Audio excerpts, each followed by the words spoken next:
You ever hear someone say, if we nuke the world, at least the cockroaches will inherit the ruins? Yeah, about that. You won't believe this, but those crunchy little tanks of terror, they're not the post-apocalyptic landlords you thought they were. Sure, roaches are tough. They've got the kind of grit that says, who needs a head? No, literally, slice it clean off and they'll just keep it moving. Why?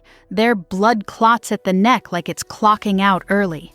They breathe through spiracles, tiny holes along their body, and their ganglia, mini brains scattered through their torso, let them flinch, crawl, and generally freak people out long after decapitation day. Their cold-blooded nature means they can ride out starvation for weeks on just one last supper, headless, homeless, but still somehow hauling themselves around like a zombie on lunch break. And the head? Oh, don't even get me started. It can live on for hours without the body like a clingy ex refusing to let go. Feed it nutrients in a petri dish, and it might just vibe out a bit longer. But try teaching a headless bug tricks? Nah.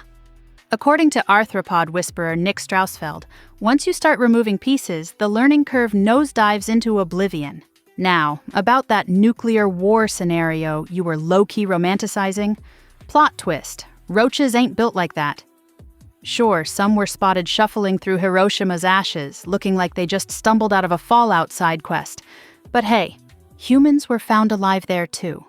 Doesn't mean either species walked away unscathed. When Mythbusters ran their own bugged-out radiation rave, throwing fruit flies, flower beetles, and cockroaches into the rad storm, the results got spicy. At 10,000 rads, cockroaches were like, cool, 10% of us made it. Which sounds impressive, until you remember that dose is 10 times what would turn a human into a puddle. But once the meter hit 100,000 rads, game over. No survivors in Team Roach. But guess who did pull off the ultimate survival flex? Flower beetles. Little baking pests that no one even invited to the apocalypse managed to keep 10% alive through the full 100,000 rad death party. The roaches? Toast.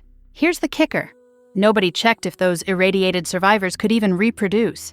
Because surviving the blast is cute, but starting a society when your DNA's doing the electric slide? That's a whole other genre of science fiction. And even if cockroaches somehow crawled out of the rubble and said, we made it, there's a line of underground digging ants already drafting the deed to Earth 2.0. According to evolutionary biologist Mark Elgar, those deep nesting ants? Way better odds. Less radiation, more civilization. So no, your sarcastic comfort fantasy of roaches running Earth like tiny Mad Max villains? It's a myth. A crunchy, leggy, surprisingly vulnerable myth. But what if we told you the real apocalypse MVPs might be bugs you've never even noticed? Stay tuned. That's a whole other vibe. And we're covering it tomorrow. Subscribe or I'll send this to your house.